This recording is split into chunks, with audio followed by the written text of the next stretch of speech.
Good morning, everybody. Come on, babe. It's time to get on. Big day today. First day of Exodus. Made it all the way through Genesis. I couldn't believe it. Thank you if you've watched some of them or all of them. We're going to make it. I know we will. Right. The second book of Moses called Exodus. Chapter 1, please. Alright, babe. Now these are the names of the children of Israel which came into Egypt. Every man in his household came with Jacob.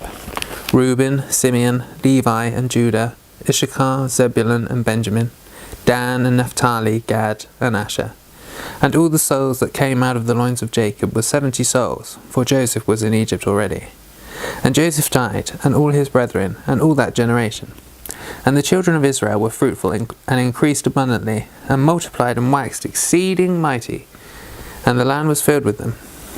Now there arose up a new king over Egypt, which knew not Joseph. And he said unto his people, Behold, the people of the children of Israel are more and mightier than we.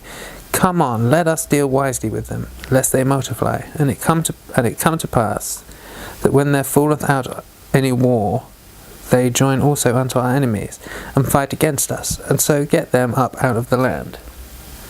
Therefore they did set over them taskmasters, to afflict them with their burdens.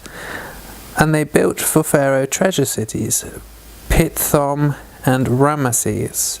But the more they afflicted them, the more they multiplied and grew. And they were grieved because of the children of Israel. And the Egyptians made the children of Israel to serve with rigour. And they made their lives bitter and with hard bondage, in mortar and in brick, and in all manner of service in the field. All their service, wherein they made them serve, was with rigour.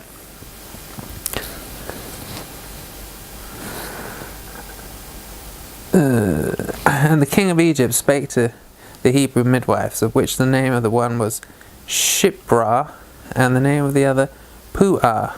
And he said, When you do the office of a midwife to the Hebrew women, and see them upon the stools, if it be a son, then ye shall kill him, but if it be a daughter, then she shall live.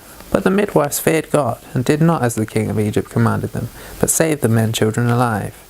And the king of Egypt called for the midwives, and said unto them, Why have ye done this thing, and have saved the men children alive? And the midwives said unto Pharaoh, Because the Hebrew women are not as the Egyptian women, for they are lively, and are delivered ere the midwives come in unto them. Therefore God dealt well with the midwives, and the people multiplied and waxed very mighty. And it came to pass, because the midwives feared God, that he made them houses. And Pharaoh charged all his people, saying, Every son that is born ye shall cast into the river, and every daughter ye shall save alive.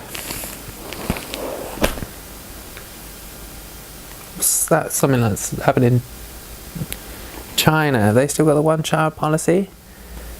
What does everyone wants boys though, don't they? You alright, babe? What's the matter, darling? Up all night last night she was.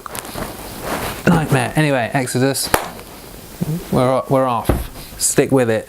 It's going to be great fun. Goodbye.